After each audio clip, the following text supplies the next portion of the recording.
Throughout history, a handful of civilizations rose above the rest. Vast empires that shaped humanity's story through innovation, conquest, culture, and ideology. Among these were four ancient superpowers: Egypt, Rome, China, and Persia. Separated by geography but united by ambition, these civilizations laid the groundwork for the modern world. Today, we'll explore their rise, achievements, and enduring legacies, and see how their histories intersect and diverge. Let's begin where the sun rises. Ancient Egypt. Egypt emerged along the fertile banks of the Nile River over 5,000 years ago. The predictable flooding of the Nile made agriculture reliable and allowed villages to flourish into cities.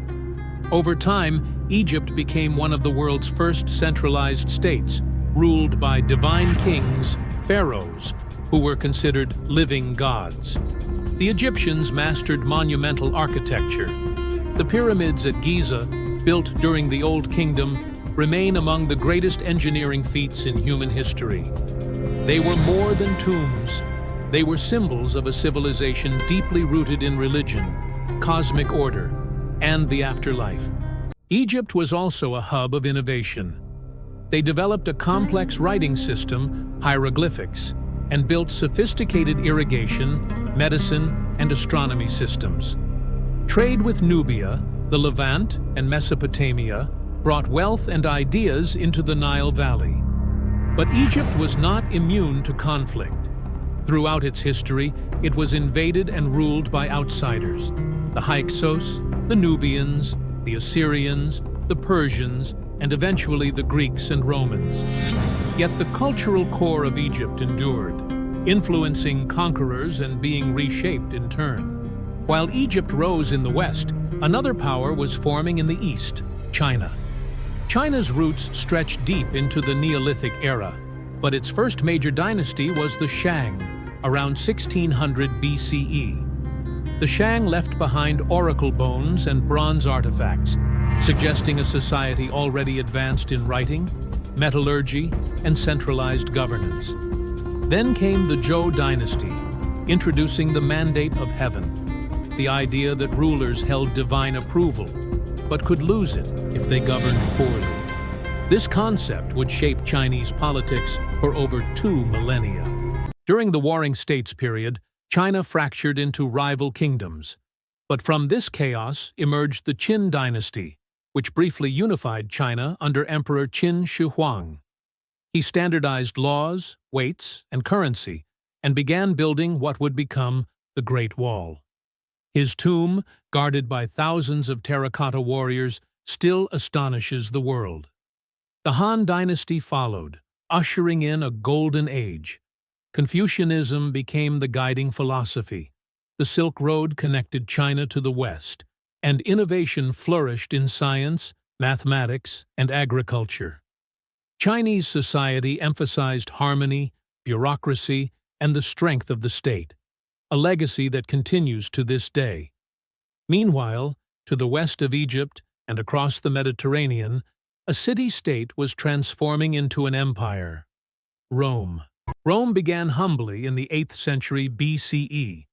From a collection of villages, it grew into a republic, emphasizing civic duty, military service, and law.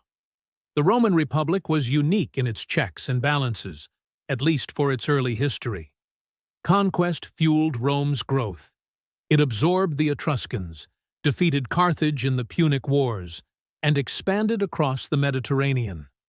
With every new province, Rome spread its language, infrastructure, and legal system. But the Republic could not handle the wealth and power that came with expansion. Civil wars erupted. Out of the chaos emerged Julius Caesar, and later his adopted heir Augustus, who became the first emperor of the Roman Empire. Under the emperors, Rome reached unprecedented heights. Roads, aqueducts, and cities were built from Britain to Mesopotamia. Latin became the lingua franca, and Roman law the foundation for future legal systems. Roman culture blended local traditions with Greek art, philosophy, and science. But internal decay, economic instability, and repeated invasions led to Rome's decline. In 476 CE, the Western Roman Empire fell, though its eastern counterpart, the Byzantine Empire, would last another 1,000 years. And then there was Persia, a civilization that challenged both East and West. The First Persian Empire, founded by Cyrus the Great in the 6th century BCE, was revolutionary. Instead of annihilating enemies, Cyrus practiced tolerance, allowing conquered peoples to keep their customs and religions. His empire stretched from India to the Aegean Sea, the largest the world had yet seen. The Achaemenid Empire, under rulers like Darius and Xerxes, developed an efficient administration with satraps, governors who managed vast regions. The royal road connected the empire, enabling rapid communication across thousands of miles. Persian culture emphasized art, architecture, and spiritual thought. Zoroastrianism, the empire's dominant faith, introduced concepts of good versus evil, heaven and hell, and divine judgment, ideas that would influence Judaism, Christianity, and Islam. Persia often clashed with Greece and later with Rome, yet it remained resilient.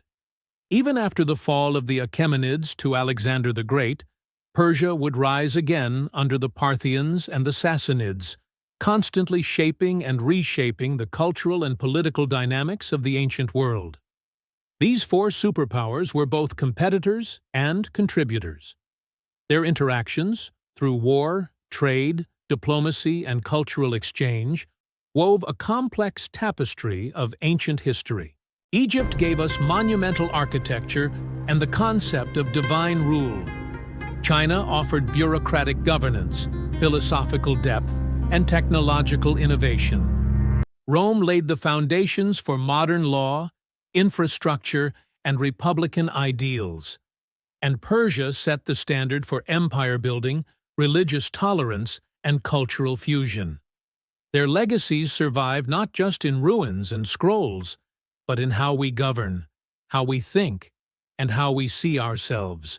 In a world that often feels divided, remembering the stories of these ancient civilizations reminds us that humanity has always been connected, by rivers, by roads, by silk, and by ideas. We are the inheritors of their triumphs and their failures. And by studying them, we learn not only where we came from, but where we might be going.